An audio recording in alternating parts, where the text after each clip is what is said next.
যুক্তরাষ্ট্র ইরানের 2 সপ্তাহের যুদ্ধবিরতির মেয়াদ শেষ হচ্ছে বুধবার। গত শনিবার 21 ঘণ্টার ঐতিহাসিক আলোচনার পরও সমঝোতা ছাড়াই পাকিস্তান ছাড়েন ওয়াশিংটন তেহরানের প্রতিনিধি দল। উভয় পক্ষকে ফের আলোচনার টেবিলে ফেরাতে প্রচেষ্টা অব্যাহত রাখে ইসলামাবাদ। এরই মধ্যে ইরানি সূত্রের বরাতে মার্কিন সংবাদ মাধ্যম সিএনএনের প্রতিবেদনে বলা হয়, আগামী সোমবার দ্বিতীয় দফা ইসলামাবাদে বৈঠকে বসতে যাচ্ছেন দুদেশের উচ্চ পর্যায়ের প্রতিনিধিরা। এমন পরিস্থিতির মধ্যে স্থানীয় সময় শুক্রবার রাতে এয়ারফোর্স ওয়ানে সাংবাদিকদের প্রশ্নের জবাবে ইরানকে আলটিমেটাম দিলেন মার্কিন প্রেসিডেন্ট ডোনাল্ড ট্রাম্প। বুধবারের মধ্যে কোনো চুক্তি না হলে ইরানে ফের হামলার হুঁশিয়ারি দেন তিনি। এমনকি ইরানের বিরুদ্ধে চলমান মার্কিন নৌ অবরোধও অব্যাহত রাখার হুমকি দিয়েছেন ট্রাম্প। চুক্তি হলেও ইরানের সাথে কোনো আর্থিক লেনদেন হবে না বলেও সাফ জানিয়ে দিয়েছেন তিনি। তবে চুক্তি সই হওয়া মাত্রই ইরানের উপর থেকে অর্থনৈতিক অবরোধ তুলে নেয়ার আশ্বাস দিয়েছেন মার্কিন প্রেসিডেন্ট।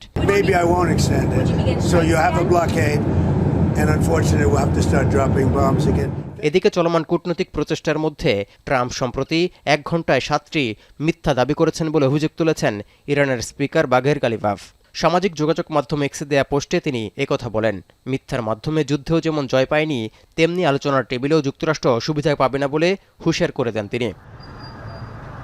এছাড়া নির্ধারিত রুট ও আইআরজিসির অনুমতি সাপেক্ষে হরমুজ প্রণালী দিয়ে বাণিজ্যিক জাহাজ চলাচল করতে পারবে বলে নিশ্চিত করেছেন ইরানের স্পিকার।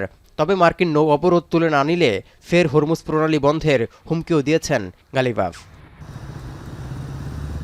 এর আগে ট্রাম্প দাবি করেন, ইরান তাদের সমৃদ্ধ ইউরেনিয়াম যুক্তরাষ্ট্রে পাঠাতে রাজি হয়েছে এবং চুক্তির খুব কাছাকাছি রয়েছে ওয়াশিংটন তেহরান। তবে যুক্তরাষ্ট্রের কাছে সমৃদ্ধ ইউরেনিয়াম হস্তান্তরের বিষয়ে ট্রাম্পের দাবি নাকচ করে দিয়েছে তেহরান। এমন পরিস্থিতির মধ্যে দুদেশের মধ্যে আলোচনার অগ্রগতি নিয়ে অনিশ্চয়তা বাড়ছে। এরই মধ্যে মেরামত শেষে ভূমধ্যসাগর থেকে ফের মধ্যপ্রাচ্যের জলসীমায় পৌঁছেছে বিশ্বের বৃহত্তম মার্কিন রণতরী জেরাল্ড আর ফোর্ড। বহরে রয়েছে আরও 2টি ডেস্ট্রয়ার যুদ্ধজাহাজও। মার্কিন প্রতিরক্ষা সূত্রের বরাতে এমন খবর প্রকাশ করেছে বিভিন্ন আন্তর্জাতিক সংবাদ মাধ্যম। তৌহিদুর রহমান, এখন বিশ্ব। 72 ঘন্টা ময়েশ্চার লক সমৃদ্ধ লিলি বডি ওয়াশ। শিয়া বাটারের গুডনেস স্কিন রিপেয়ার করে রাখে সফট ও গ্লোয়িং।